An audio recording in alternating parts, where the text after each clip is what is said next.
Happy Sunday.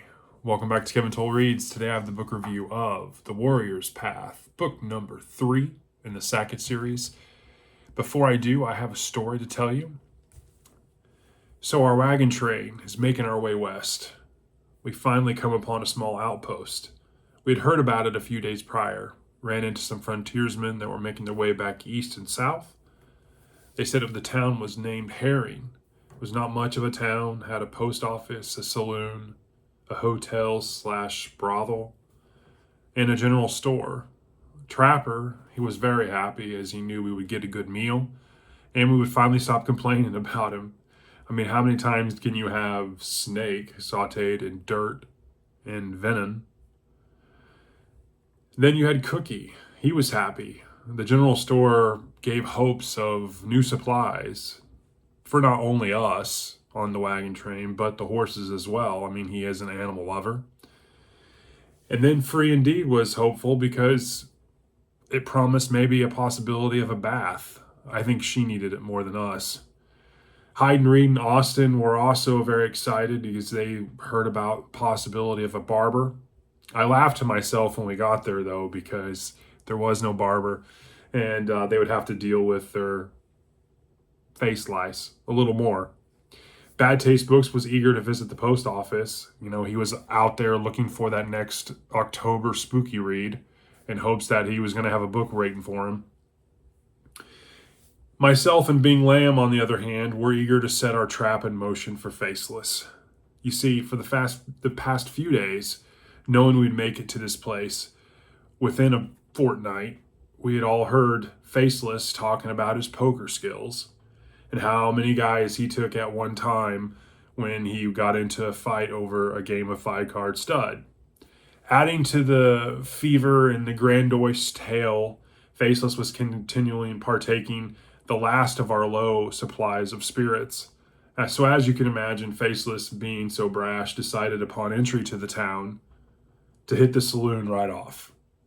After everyone else took the more sensible approach and took care of the real tasks, we made our way to the saloon that evening to watch the drama. Faceless, drunker than a skunk, was in an argument with two large ranchers over several kings that kept making their appearance in his hands. The fight was over quick. We dragged Faceless to the hotel, and in the morning, and upon our wagon train heading out west of town, we had what seemed like our first real extended quiet period. Later, I explained to Faceless that I paid $2 whole to the ranchers to teach him a lesson of humility. This was met with astonishment and anger by him, and laughter amongst the wagon train. Life will be good for a few days, but I'm sure he will embellish further tales and exploits soon enough. It really is the little things when you're on the trail. And so let's talk about my third entry into the Sackett series, The Warrior's Path. This was published in 1983. Obviously, it's in the genre of Western frontier. Really, the summary of the story, you have Ken Sackett, frontiersman. He finds himself with his brother Yance.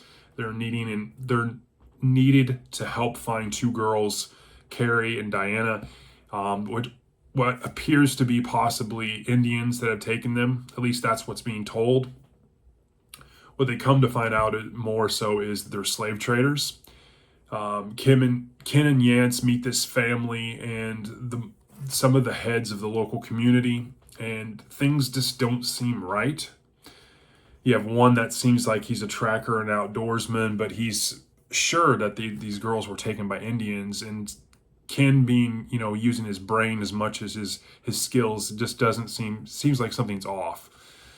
The girls that are taken are interesting in their own right. You have one, Carrie, being a younger girl, and Diana Macklin, who is an older girl/woman who also happens to be, at least rumored to be, a witch. And so that is a vehemently refuted by her family.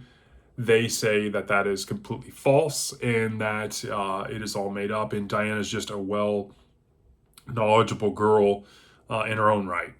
So As Ken and Yance set out to find the girls, they uncover along the way a larger conspiracy. It involves piracy, slavery, and treachery, and it pushes the brothers to their limits. The setting is around the early 1600s, around 1620. I really enjoyed this story. You have Ken Sackett, Jan Sackett. They are the older two brothers and sons of Barnabas Sackett. I really enjoyed getting to know more about Ken and Yance. I like the fact that you get a little bit more generational of a tale and see some character development. I really like the characters of Joseph Pettingell and Max Baer, who were kind of two of the antagonists. You definitely had some major themes here in terms of honor, loyalty. That's really central to the story. You know, Ken takes kind of is kind of a chop off the old block of his dad Barnabas, in the sense that he has a strong moral code, and it really drives his actions and what he does within the story. His dedication to doing what's right, regardless of the dangers. You know, it definitely has that theme that you get in the first two books with Barnabas. Definitely the action adventure I really enjoyed as well. You know, you have hand-to-hand combat, you have fighting skills, tracking skills. You know, Yance seems like this kind of ninja you know, he's out there and just blends in like with a mist in some aspects.